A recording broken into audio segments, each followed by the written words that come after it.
Hi, I'm Jeremy. And I'm Ben. Together we are 15 Degrees North. Today we're going to show you the sights and sounds of Dorset. Dorset is a county in the UK sitting on the south coast of England, just east of Devon. One of the most popular destinations for Brits on staycation in England, this seaside region is best known for the Jurassic Coast, a stretch of coastline littered with fossils dating from the Jurassic period.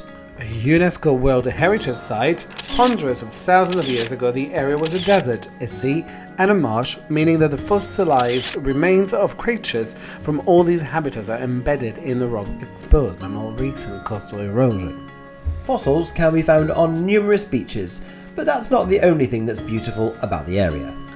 The coast itself is made up of dramatically jagged cliffs and stacks, as well as arches, coves and islands, making this one of the most interesting stretches of coastline in the UK. But because the weather here is better than most of Britain, it is also home to the renowned Great British Seaside.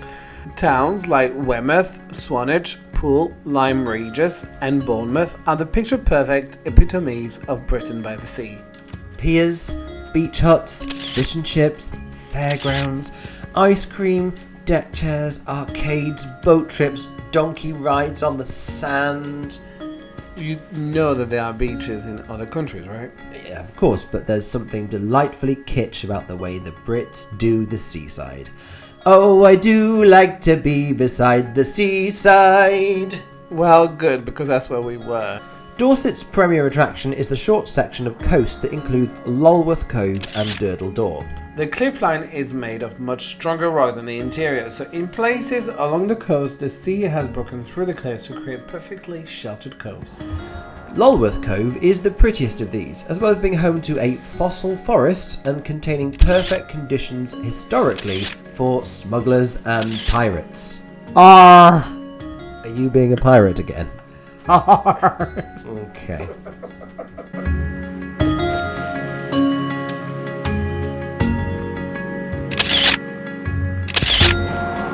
So that is the Jurassic Coast. And so where are the dinosaurs? We talked about this, there are no dinosaurs. You promised me dinosaurs. I said no such thing. It's called the Jurassic Coast because of the age of the cliffs. Nothing to do with the presence of dinosaurs like in Jurassic Park. Disappointing. Oh look! There's a T-Rex! Yeah. Lulworth Cove is only about 2 miles from Durdle Door, so to see both the best thing to do is park at the former and walk the cliff path across to the latter. But we're warning you in advance, there is quite the hill in between the two. It was a gloriously sunny day when we went and we did a lot of sweating. But the views are spectacular and the reward at the other end is Britain's most iconic beach. The beach itself is long and pebbled and sits at the bottom of sheer cliffs, but it's the arch that makes it look so pretty. Its existence is basically due to limestone, chalk, erosion, sea, wave, splash. Thank you very much for that forensic analysis of Dorset's concordant coastline. Well, you're welcome. And did we find any ammonite fossils while we were on the beach? Well, of course we did not.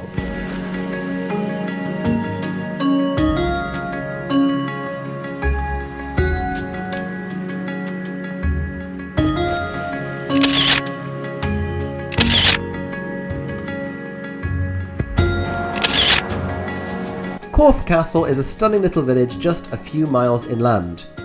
One of England's oldest stone castles, it was built by William the Conqueror. You're welcome. Immediately after the Normans' initial conquest in order to help fortify the south coast. It was one of England's most important castles for centuries, acting as a stronghold and fortress for the king.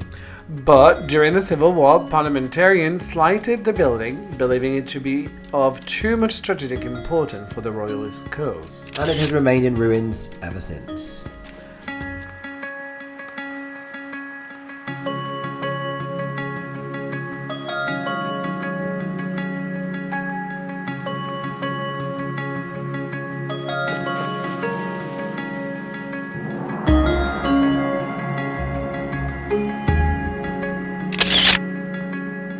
Venturing inland and the Dorset countryside is picture perfect with rolling fields and beautiful waterways, especially on the Isle of Purbeck, which is confusingly not even an island. We managed to get ourselves the most glorious Airbnb, which was a 1960s boat moored on the edge of a lake. With its period fittings and stunning location, we had one of those "it's so much better than the photos" moments when we arrived. I mean, what's not to like? I guess it wouldn't be great if you have a fear of ducks. An excellent accommodation, but duckophobics steer clear. When we go on trips for our birthdays, we like to get ourselves some unusual Airbnbs. I think I've done quite well on this one for Jérémy's birthday.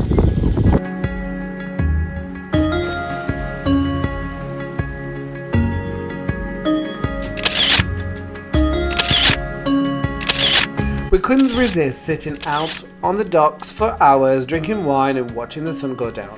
Honestly, it was utterly perfect. But thank God the killer ducks did on the other side of the lake, because they are particularly fearsome just after dark. We barely survived the night. The next day we head to Swanage, which is a perfect spot to head out onto the open waves. This time we head east to see another of the Jurassic Coast's iconic landmarks. Well, we simply couldn't resist the temptation of getting out onto the open waves and getting to see it from the seaward side.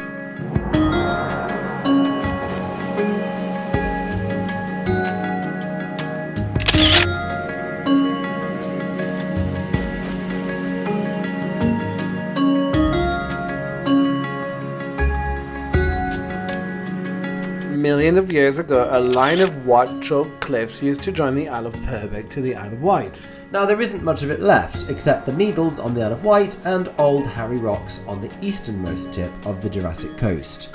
These are three rock formations, including a stack, a stump and an arch, which tower above the sea. Seeing them is only an hour's round trip from Swanage, so it's well worth your time. But the view from the cliff above is pretty cool too.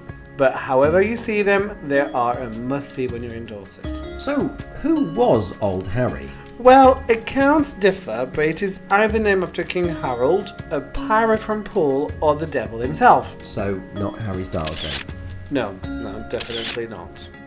If you look at these and think they look a little bit like, I don't know, something like the Needles from the Isle of Wight, well, you'd be right, because actually if you look off into the horizon you can see the Isle of Wight and the Needles are right there, and it's the exact same geological formation, just on other sides of the water.